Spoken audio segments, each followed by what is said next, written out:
Hello, everybody. Welcome to the Energy Realities podcast. You can't buy this kind of entertainment. It is actually Monday morning at 7 o'clock Central U.S., and we have got an action-packed podcast for you today. I've got Irina Slav in Bulgaria, and I love your sweater, and it's got to be snowing there. Yes, it has been snowing. We are having a white after Christmas. It's lovely.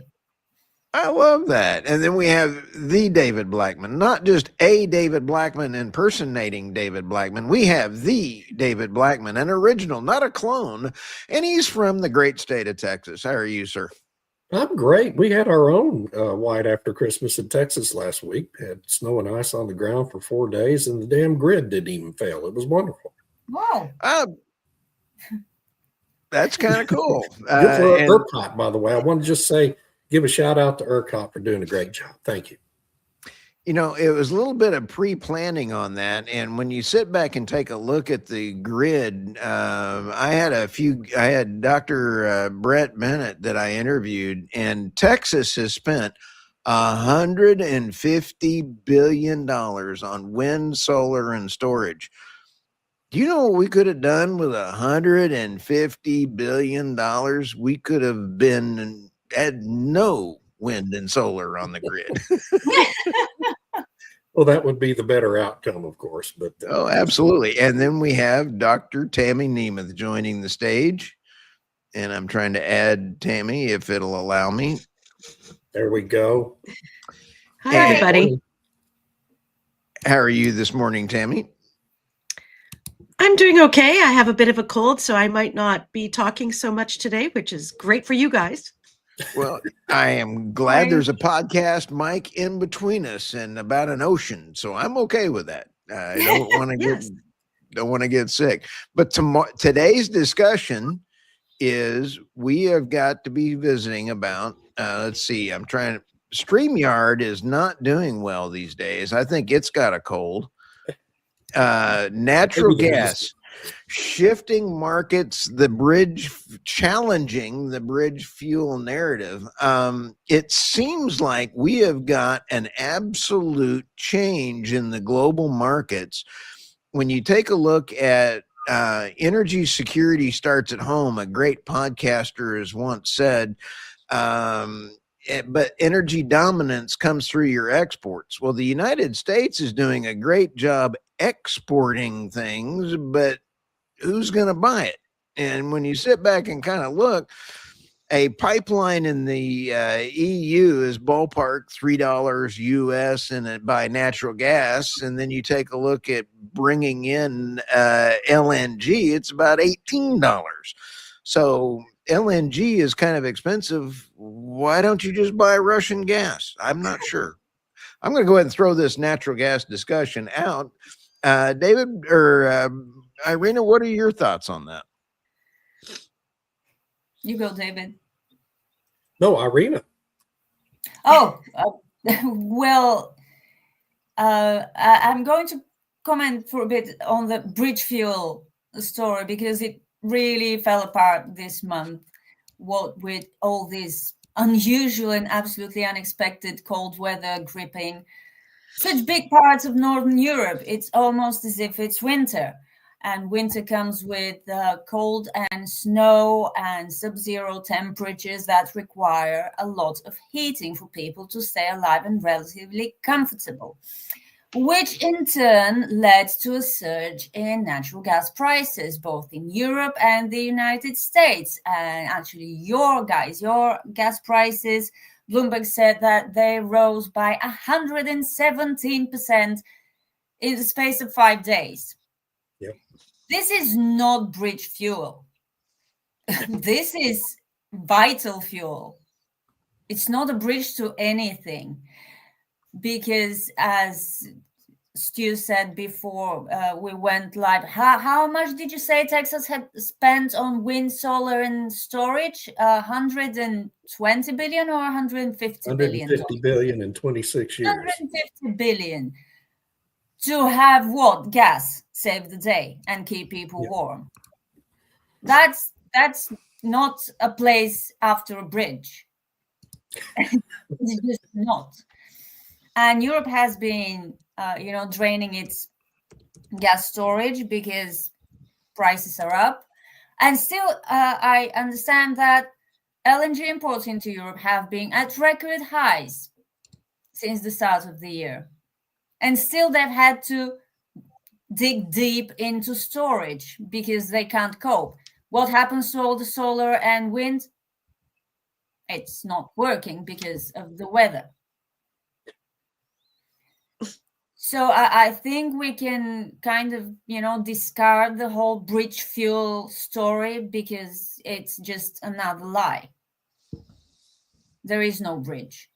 Gas is here to stay because people need it, especially in winter. They will be needing it in summer as well, when it will be hot and will need air conditioning. So yeah, that's what I wanted to say. We have to forget this whole bridge fuel story.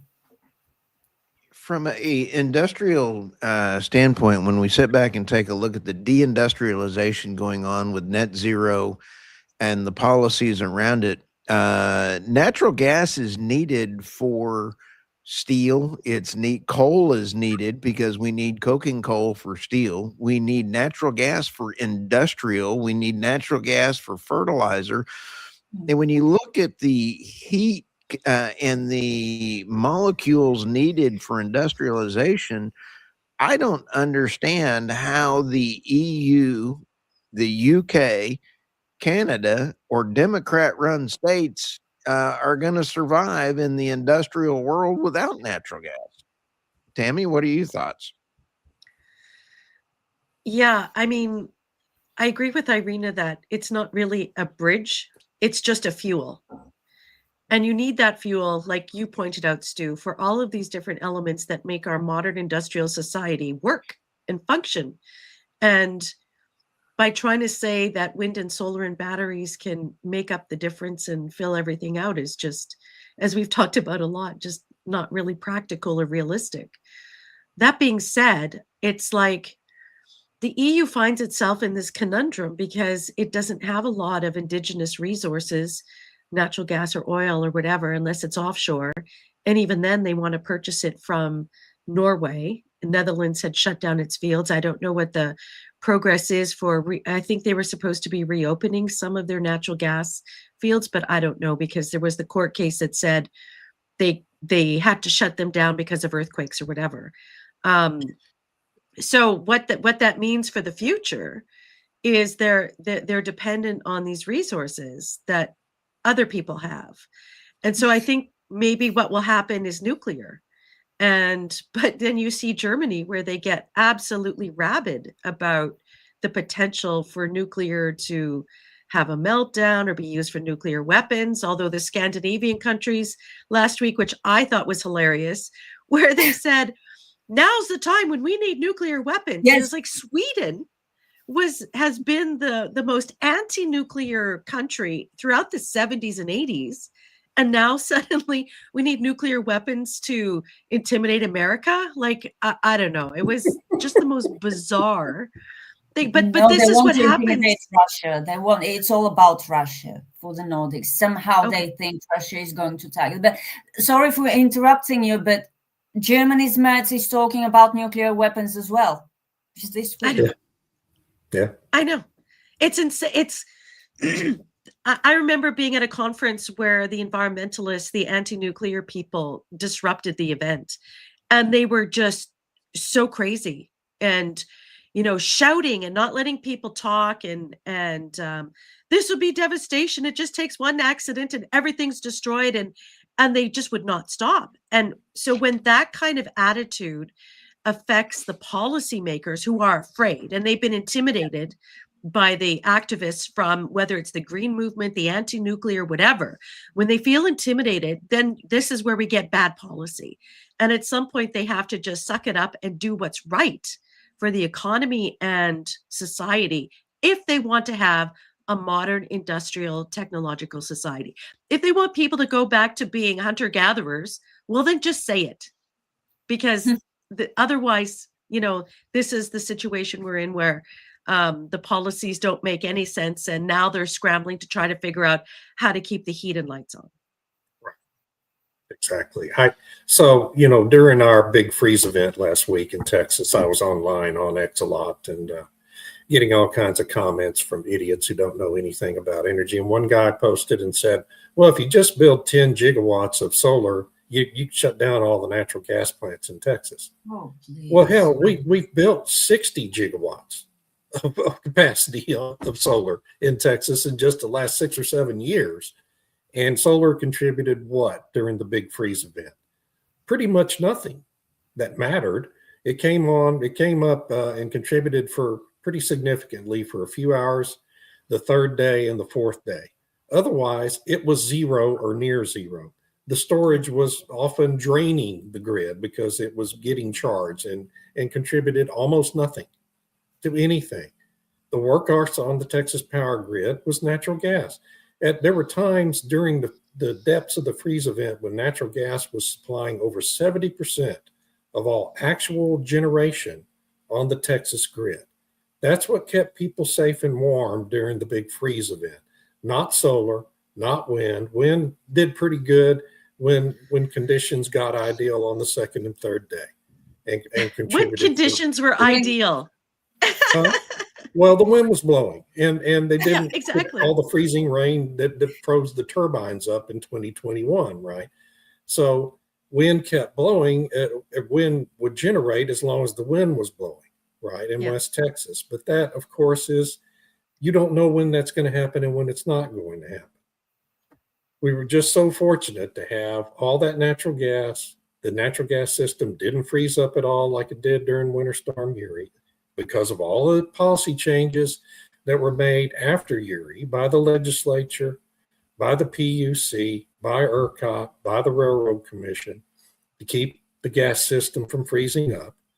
And so nobody had any blackouts. Nobody died in Texas like had been dying in the Northeast during the horrible depths of this event they're having, because their grid is so unstable. So natural gas is absolutely the key in Texas. It's, they're finding out in Europe, as Irina and Tammy have talked about, that they have to have it in Europe, in Germany, to keep people from dying during major freeze events. And at the same time, they've got this terrible war in Ukraine and are trying to finally wean themselves off of Russian natural gas 4 years into the war. Which, they've been funding Putin's war machine this whole time. And where are they getting their gas? They're getting it from the United States because the trade routes are shorter and it's cheaper, a little bit cheaper than getting it from Qatar or Australia. I pointed out on X over the weekend that before the Ukraine invasion, almost 80% of LNG cargoes out of the United States went to Asian markets. Mm. That shifted. That equation completely turned around to Europe within 3 months of that invasion. And it's been that way ever since. Most of our cargoes go to Europe. It's a very short trade route, very short shipping route, lower transportation costs. And it's the life's blood of some of the grids there in Europe now. And that's, I just want to say one last thing and then I'll shut up. The bridge fuel narrative was always bullshit. It was a narrative made up by the radical environmental activists to demean natural gas as a fuel. And sadly, along about 15 years ago, a lot of people in the oil and gas industry bought into that narrative and parroted that narrative and spread that narrative and amplified it. And now, we're finally figuring out, well, you know what? That was bullshit and we shouldn't have been saying that stuff. So thank goodness for, at least people have the capacity to learn. Anyway. That's the Enron effect. Yeah, exactly. Exactly. That's exactly what it was. David, for our listeners, this is a 2004 panel, and you look at for $150 billion, look at that little tiny brown spot up there in the right-hand corner for solar. And then you look at wind. This is almost a good representation of what happened during the storm, but this is for the all the years coming along here. So 150 billion in an energy addition, not an energy replacement. There is absolutely and look no what's way. happening to the green part of that thing in recent years. That's natural gas, and it's expanding. It's not contracting, and it's going to keep expanding because you can pile all the capacity for solar and wind onto our grid that you want to. The problem is when you need it the most, they fail. And that's the real problem. You have to build a grid that's going to save people's lives during major weather events, whether it be hot or cold. And that's what Texas failed to do for about 10 years. People lost sight of the fact that you've got to build a grid that performs during big emergencies. And that's what caused our failure during Uri. And now we've recovered from it because our politicians, unlike politicians in California and the Northeast, have the capacity to learn and correct their mistakes. So at least we got to give them that much credit. That chart that you put on there, is that capacity or actual generation? Generation. That was actual generation, yeah. That was not capacity. Capacity, we have 100 and wind and solar would be half. We have 150 megawatts of nameplate capacity on the Texas grid, but we only need 82 gigawatts of our peak for 2025. But so you sit back and think about how much extra. I want to add one big, ugly baby to this conversation. This is a Jerry Nadler size ugly baby.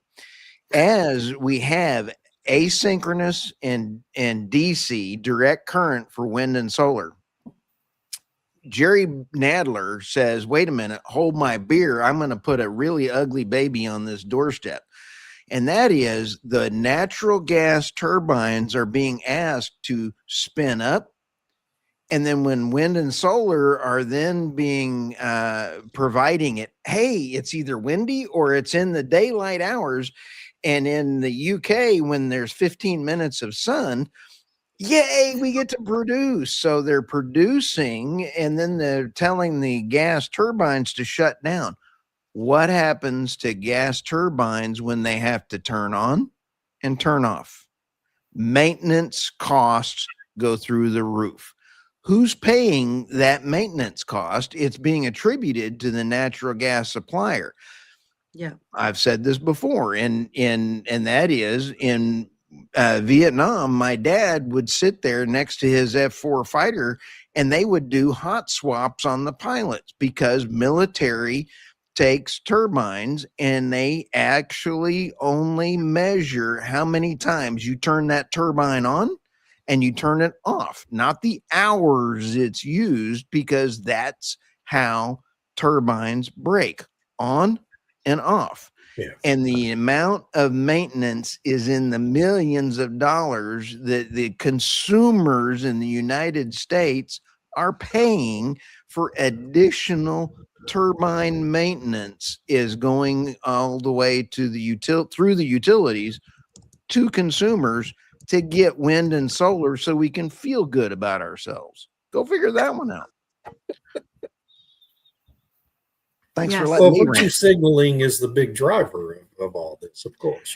Politicians want to. I don't know. I couldn't let David be the only one ranting this morning. So I got work question for Tammy or David. This is from SRB 1855 regarding Europe and LNG. Isn't the problem Europe relies too heavily on LNG, whereas they previously used pipeline? LNG comes with 3x or 4x premium. I mean, yeah. Irina, I think Irina should answer that one. I do too. No, it's not a question for me, so you answer it. I mean, the answer is really obvious, but it wasn't to me. So.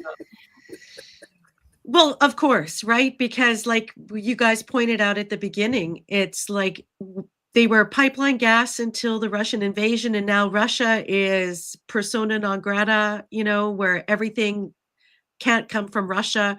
there was a story I circulated this morning before the podcast that Slovakia is suing the EU because the EU is saying you have to phase out all of your natural gas pipeline natural gas from Russia. And Slovakia is like, we have no alternatives. What are you talking about? And so this goes back to what I've been saying before is like, what happens when there's peace with Russia? It's one thing, back in the 70s and 80s, the EU was very cognizant of supply diversification, that you didn't want all your supply eggs in one basket, that you wanted to have your supply coming from multiple different areas and jurisdictions so that you wouldn't be over dependent on one thing or another. Now before they became over dependent on Russia, now they're over dependent on America, which has all these extra costs baked into it. And so they're in a dilemma. How do you diversify your supply, help lower the costs? And I think one of the other issues that's developed, I would say, since the late 1980s and 90s is there used to be long-term pricing contracts. Now everything seems to be on the spot market. The spot market was always meant kind of for emergencies. You would pay that extra cost or whatever if you needed to, if there was some kind of emergency that you had to buy more, but you normally had a long-term price contract so that you could have a better idea for budgeting and what the costs and expenses were going to be. And now it seems like that isn't the case anymore. Maybe I'm wrong and I'm misreading how they do their pricing because it always seems to be rather convoluted. But maybe this is something they ought to go back to. And then my last point would be with respect to this whole conversation, when you're talking about electricity and power generation, capacity means nothing if it's not there when you need it. And I think they always talk about, well, just put more capacity on. Capacity, who cares? You could have 1,000 solar panels, but they don't operate at night when it's freezing. You could have 1,000 windmills that don't operate when it's cold and calm. So what good does it do when it's not there when you need it? So, stop talking about capacity. All that matters is what's generating when you need it. And I have to bring up Meredith Angwin again and her shorting the grid, because it's such a crucial thing that people seem to forget about how grids were originally set up. We need to go back to thinking of what's more realistic and is good for the people. What's good for people, not good for whatever sort of grid ideas policymakers have. Can I say one thing about diversification of supply sources? I think that is an Enron invention almost exclusively in the United States. And we saw what happened to Enron. In Texas, most people don't realize that both the Texas and California grids and then many other grids throughout the country afterwards were created by Enron and Kinley. Okay. Yeah. The Texas legislature deregulated our market in 99 and 2001 sessions and adopted the Enron model for our grid. We never had blackouts prior to that event. What was the Texas grid made up of prior to that? It was made up, probably over 90% of it was coal and natural gas with a little nuclear and hydro in there, okay? Had virtually no wind, no solar, never had blackouts. We adopt the Enron model, go to this market system, diversify capacity and generation sources, and we have a grid that almost collapsed completely in 2001. It was so unreliable for 15 years. But, through the diversification. And you look at what's happened to California, same kind of process. So I believe personally that this whole thing about diversification is just simply another part of the climate change religion to justify the investment, these billions and billions of dollars of investments in wind and solar and batteries. Because these are the crony industries of the Democratic Party in the United States and the liberal parties across Europe and Canada. And it's a religious exercise more than it is a scientific exercise. And when you think about the germination point for all of it was the most despicable, dishonest bunch of people ever to exist in the natural gas industry, Enron, maybe it's time to rethink the whole thing. That's just my view. I have a point to make about spot markets and long-term contracts. The first reason that the EU gas buyers moved from long-term contracts with Gazprom to short ones, one-year contracts, was to reduce their dependency on Russian gas over the long term because they didn't trust Russia. Then the climate change movement, gathered momentum, and they said, so we don't need long-term gas contracts because we wouldn't be needing so much gas in the very near future. That was their thinking.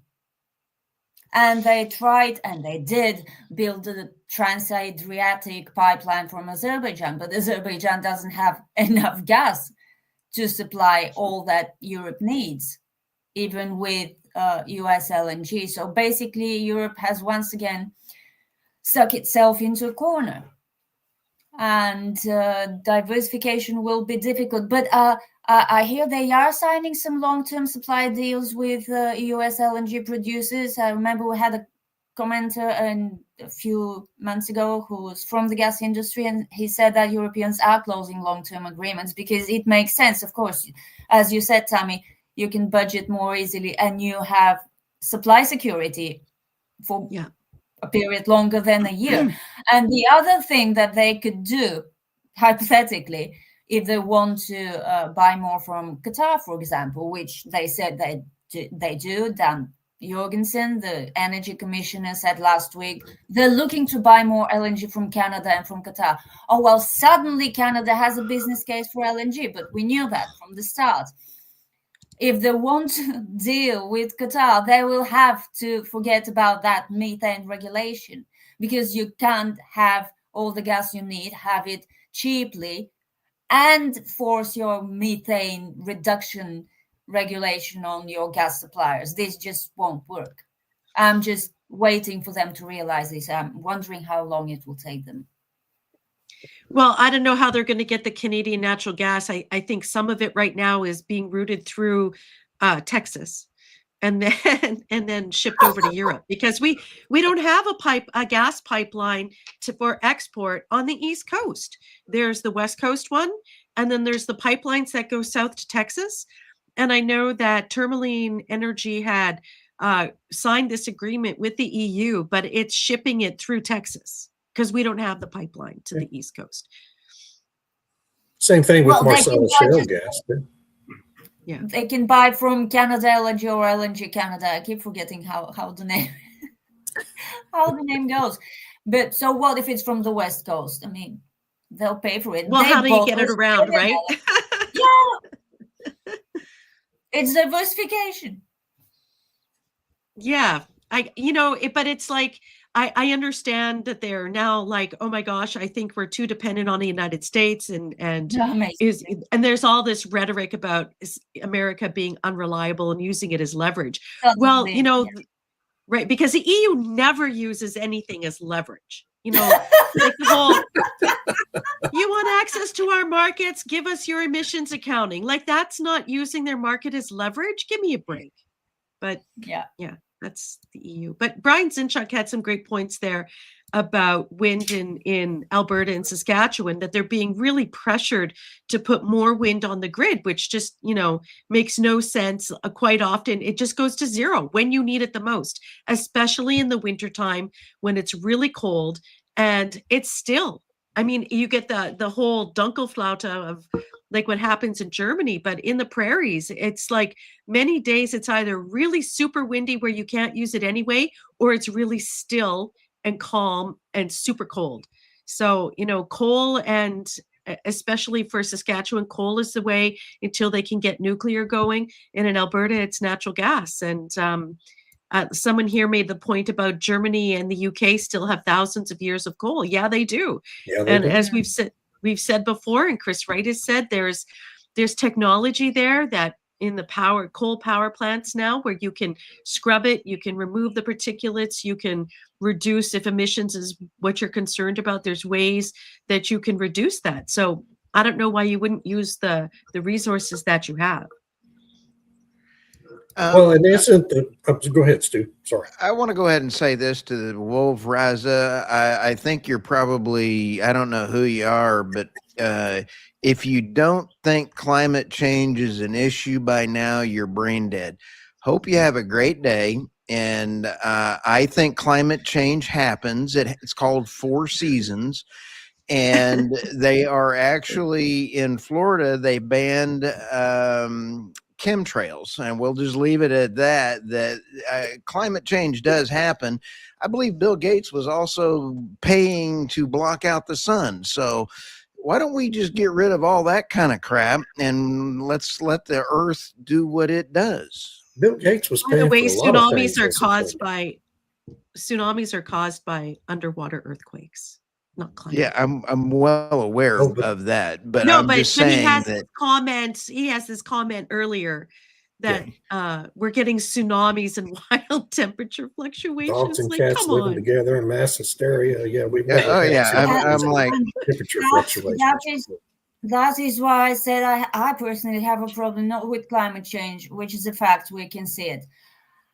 Climate change is sometimes more suddenly than other times. Certain periods are more dynamic than others. What I have a problem with the climate change movement that leads people to this kind of disaster thinking. Yeah. People who are scared basically all the time. Secretary Chris Wright is right again on this, and that is people have quit. The deaths from natural occurrences is down. We are not dying from climate change. Bill Gates has even said we're not going to die from climate change. We're going to die from. We're going to die from the crap that they're putting in our food in the United States. You take a look at the food that we buy from Europe that doesn't have the preservatives and the crap in it. You look at our stuff, they're killing us. Anyway. Last Wednesday, SAC Power said it was going to change a large 1,000 megawatt nuclear reactor. What? Yeah, in Saskatchewan, Sask Power is the state power company. Yeah, and they were talking about SMRs, and now they're talking about a larger nuclear reactor. So, but those things take time, and in the meantime, about 15 years. It depends, right? Yeah, it depends. Yeah. What are the odds that Alberta actually votes to become independent? Because I think that it would take them a year or two. If they go independent, I would prefer to support them as an independent country rather than be a state, just for their own independence sake. But it seems like there's a big movement going on. There's a lot of upset people, but I don't know how much traction it has with the overall it's just so population. Hard. Nobody's saying such a complicated process to get there. They're saying you're wrong about the cause and effect. Tampa just got snow, and it got snow in 1913. Yeah, it happens, but I believe, there's other things going on there. Let's see what this is. What's the electrical peak demand for Saskatchewan? Brian, I'm not sure. Brian would know. The man knows everything. He does. Yeah. I think it depends. I think it was like close to 4,000 megawatts, but that's kind of old. So I don't know. I still think the world is healing. We're waking up to the fact that mainstream media is nothing more than selling narratives pumped to it by a controlling government around the world. That's the United States. That's the EU. It doesn't matter. People are getting their news from podcasts, and all of us have our own podcast and channels and Substacks. And I think that's why our stuff is growing. I am just flabbergasted by the amount of viewers and everything else. I'm not sure if that's me, my stomach, or Jerry Nedler. I'm not sure what's going on. But I still think that the world is healing. There's going to be new trading blocks coming around the corner. I think we're in for a little bit rough ride. Here's what Every politician in Canada is scared. 35% for Alberta separation in the ports.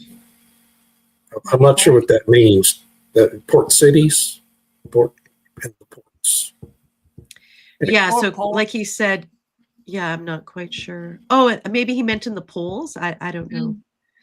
They're polling in the about western that. provinces. Okay. In the western provinces. Okay. What's interesting about the Alberta separation issue is that for 40 years we've been hearing about Quebec separation. They've had 2 referenda on it. And whenever they have a referendum, everybody in Canada is supposed to go and say, please, Quebec, stay, we love you, all this kind of thing. And, oh, your concerns are legitimate. But Alberta separatists are being called treasonous. So it's like they're somehow committing treason by saying we're getting a raw deal in Confederation. But so there's this double standard between the Western separatist movement and the Quebec separatist movement. In fact, there's a political party in Parliament called the Bloc Québécois, which is a separatist party. Well, they're not being called treasonous. So I know it's very frustrating as a Westerner to hear this kind of rhetoric where it's like, why don't you take the concerns legitimately instead of just dismissing them as treasonous? If I was an Albertan, I think of Alberta. I absolutely love Alberta. Love everybody up there, all the good folks. And I consider it North Texas. I mean, it really is snow Texas, if you want. They're more Texan than the local Texans.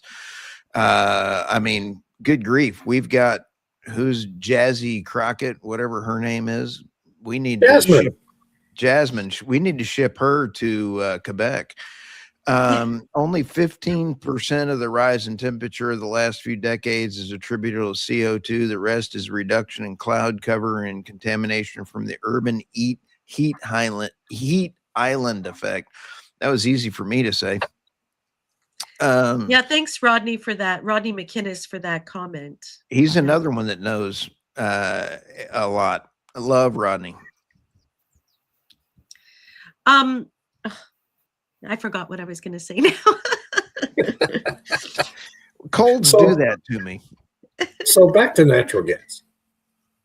Let's say we do have a nuclear revolution, which is obviously having a hard time getting off the ground here with SMRs and rejiggering of the regulatory processes that needs to happen before anything really gets done. But let's say we do eventually have that. What happens to natural gas demand at that point? Does natural gas fall off the cliff, or is there continued strong demand for natural gas? Personally, I think there's going to be continued strong demand, but that's just me.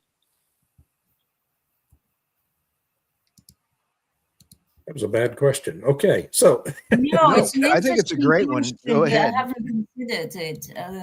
I think it will take some time because you can't just turn everything nuclear overnight. I mean, just building one conventional nuclear power plant takes lots of time. And small modular reactors are not really getting off the ground as fast as many hoped. I have no idea why. So for the observable, I think gas will remain strong. David, for my Substack I put out here the other day, let me remove that, add this to the stage. The grid assessment from the NERC grid risk assessment for 2026, breaking down the challenges ahead. It was pretty eye-opening. Here's the high risk. Look at that. Bam. You've got all these areas for high risk, but what got me 2030. Do what? So Texas goes high risk around 2030 unless there's a lot more investment in natural gas capacity. This chart that they have, which is on page 32 of the report, I have a link in my Substack to the entire report. Of the billions that we are spending, it looked like we were only going to get 2% of nuclear. I mean, we're going to lose 2%, with all of the billions because of the retiring nuclear plants. We're not replacing what's going to retire fast enough. So are we going to be saved by nuclear, David? Not according to this report. No, It's because pretty the lead frightening. times on nuclear are too long. Right. So, I mean, it was pretty frightening when I started looking at nuclear, whether or not the bridge fuel for natural gas is even here. No, it's not a bridge fuel. If you want lights, you're going to have either coal or natural gas, because nuclear is not going to happen fast enough unless you're in China. So going back to your comment about 150 billion invested in wind and solar in Texas since 2000, basically. That means that in Texas, what has happened in Texas, put in the simplest terms, is we have now, as ratepayers in Texas, paid to build two separate power grids in Texas. We've got this virtue signaling power grid for the politicians to brag about. That's wind and solar and batteries. That fails when we got a weather emergency. And then we've got the conventional grid made up mainly of natural gas, about 20% coal and about 7% nuclear, that saves everybody's lives during major weather events, okay, and keeps the lights on and the home's heated. So what's happened to our rates at my house? My rate has gone up about 70% since 2019. Eventually, the ratepayers pay for it all. It all gets plowed through. It's like putting a corporate income tax on corporations, raising the income tax rate. It all just flows through to the consumer. And so if what it boils down to for the politicians is how much pain the people are willing to tolerate. And if people are willing to tolerate 40, 50%, or in Germany, 300% higher utility bills, or in the UK, 400 or 500% higher, then the politicians will be okay. But if the people are not willing to tolerate that, then the politicians are going to have a real big problem at the end of the day. And I think they're starting to realize it. That's just how this all works. But that's really what we've done now in Texas and other parts of the United States. Is we paid now to have two separate power grids. Yeah. When you only really need one. If you just do the one right, that's all you need. And we've done it as a religious exercise. We're genuflecting to the global church of climate change. And what this commenter, I pissed him off a little while ago, and I don't really care. But I mean, that's what we've done, folks. And if you think of it in those terms, does it really make any sense? I don't think it does. Aslan Pilot Car, cool cat. Stu, can Texas afford to use nat gas for data center? I'm going to give you two answers. And the answer is yes. In Midland, you have Chevron, you have three U.S. companies, ExxonMobil, you have Chevron, and you have Liberty Energy. Liberty Energy is actually a oil field service company that is also getting into the utility space. All three of those are unlike their EU counterparts, where they actually make money. And that is, they are looking at getting into the utility space in Midland, because the Permian is getting gassier, and the more gas, there is lots of gas there. So the answer is yes, Texas still has a lot of gas, and they just had a new discovery that they put out by the USGS. So the answer is the Henry Hub negative effect in Midland is they were paying to haul their gas off, which is great for the long term. So Liberty. In fact, I'm going to be interviewing Ron Gusick again here real soon. I'm working with his assistant there. So I think I just answered this one. The better question is, natural gas energy dense enough to support the massive energy needs for data centers? And the answer is to that question is absolutely. And so you sit back and take a look. Now, I want to throw this ugly baby onto the doorstep from Robert Bryce. Robert Bryce, who's not Jerry Nadler, is actually a very smart man. I just interviewed him. And I don't know why my Jerry Nadler joke button is now going off. But when you sit back and look at natural gas, Robert Bryce, who actually knows a thing about energy, is actually saying that we have too much. He doesn't want too much of one fuel going into the grid. And I agree with him, but I think that we need I nuclear. disagree with that. I disagree. Do what? I disagree with that. I think we have diversified our supply sources almost into oblivion, and it's made it damn near impossible for energy managers, ISOs like ERCOT, to properly manage the grid. And it's just because we have too much unpredictable generation on the grid. That's the problem. You have too much unpredictable capacity. Dang. But what if you had supply diversification of reliable energy? So if you had coal and you had natural gas and you had nuclear, and you just put the kind of wind and solar to the side, but you had a supply diversity of reliable energy, I think that might be a better way to have the grid, because, you know, coal is there, you can stockpile it, which is why China builds so many coal power plants. Yeah. Nuclear is okay as long as it's all operating, you know, really well. Natural gas is good as long as there isn't a disruption to the supply, which you saw during, you know, the last big ice storm in Texas. So I think there's a role there to diversify if it's reliable, and to just diversify for the sake of diversification is not a good idea. Yeah, I mean, we can build all the wind and solar capacity we want, but it doesn't do you any good if it fails you when you need it. It just doesn't do you any good. Yeah, it's just a complete waste of time. In my Substack that I just put out, I make a plea. We need to follow, and again, Meredith Angwin, the electric grandma, is one of the coolest cats in the United States. I think she is absolutely a national treasure. We need to readjust how the entire grid is priced. We need to charge wind and solar for what Tammy pointed out earlier, and that is the reliability factor. If you can't be reliable, we need to charge you the amount of the maintenance for the turbines to go up and down. That reliability is that needs to be shuffled from them, not to the ratepayers. Why is it that we have $87 billion of liability on wind in the United States for all of this crap that is now coming up into boneyards when these things start failing? We've got a gigantic so we thoroughly eviscerated this conversation. It's awesome.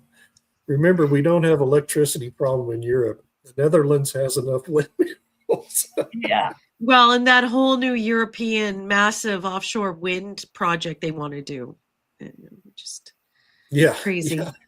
Yeah, if anybody takes away the subsidies from wind and solar, or they started charging for unreliability, they'll die, these industries. Yes, they will. They'll die really fast. If you just force the developers to insure against real retirement costs at the end of life, which means digging up those foundations and retiring them, because we're condemning millions of acres of arable lands in the United States to build these damn windmills that will never be usable again. And that's because there's no requirement for proper retirement. If there was, nobody would invest in wind.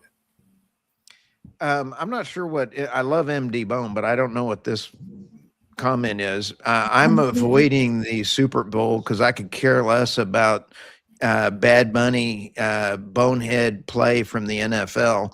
NFL just lost me as a customer. It's a rigged league.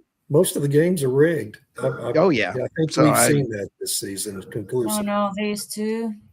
I have way too many things to do. I've got to go work on my backhoe, work in my shop. I got welding to do. I got things that are important in my life as opposed to dealing with the NFL. I think we thoroughly wiped out this discussion. All those in favor of keeping I thought it nuclear was just plants getting open? good, man. Yes. Just kidding. Just kidding. We're getting some wild comments in here, and And I we have set to Ryan off too here. do what? This Ryan H guy. I'm not sure We who set he him is. off. Let's go steal Venezuela's resources. Then let's go steal. Whoops. Then let's go steal Greenland's resources, and then imperialism and colonialism. Okay. Hold the phone. Let me explain something. China has taken a hold of South America. China has been buying land in the United States. The Don Roe doctrine is in full effect. What just happened last week? The 2 ports in the Panama Canal got handed over to who? Maersk. Well, nobody yet. No, the 2 ports were handed over to Maersk, who is a Danish company. How did that happen? You have to ask, did the Don Roe effect just happen? Because how did we get a control of Greenland? Oh, you have to ask what's going on. What's happening in Cuba? Cuba is 2 weeks away from falling apart. What's happening around? Why would you do that to Cuba? Really, haven't they suffered enough? They I really need to get disagree with this. We need to get China out of the Western Hemisphere, and it's going to happen. So we're not stealing imperial. Come on, Stu, that's taking it a bit too far. What can China do in Cuba that's so dangerous? We're not going to have another Bay of Pigs or anything like that. Who was guarding? The Cubans have suffered for decades. Just leave them alone, maybe. Let's have that one for a different discussion. But who was guarding Maduro? Well, obviously they weren't guarding him. Yeah, that's what happens if you lose the trust or the financial the financial comfort of your employees. So I think the fun thing to do is to sit back and go, what is going to happen after silver bottomed out last week? Well, Devon's going to buy Coterra. That's what's going to happen. There you go. Just announced. I think the world is changing, and I think that if we can stay out of war, that would be beneficial for. I do not want anyone to go to war, and I agree, Irina, with you that we do not need to be doing regime change. We have regime change going on in the United States with our own government trying to change our own policies. I would love to see the United States do no regime changes anywhere. That would be me. Yeah, it's neater without regime changes based on what we've seen from previous regime change attempts. We're not good at it. Not good at it. I don't think anybody is good at it, to be honest. Yeah, exactly. Not a good thing to do. It's a very messy thing to do. No, and when you take a look at the Venezuelan people seem to be unhappy that we did not have boots on the ground, and the Cuban people would love to have a regime change. Great. Let's let them and enable them, but not put boots on the ground. I'm for empowering local governments. That's a kind of compromise that I think is more acceptable. Yeah. Because you will never have everyone happy or everyone unhappy. One's oppressors are another's liberators. It's always this way. But it's just too messy in today's world. Now, I think there was also a question on OPEC. Sorry.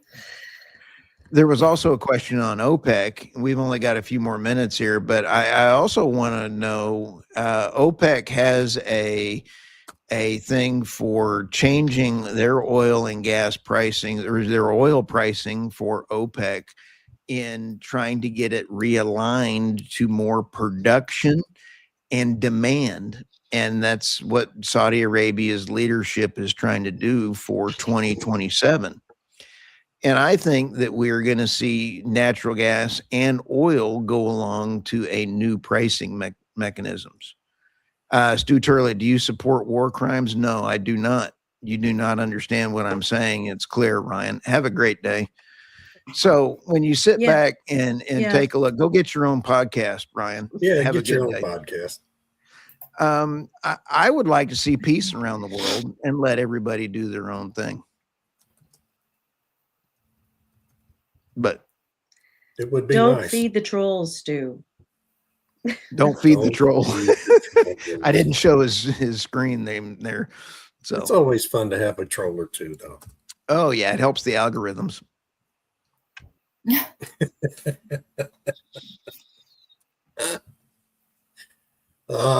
What else? We still have 4 minutes.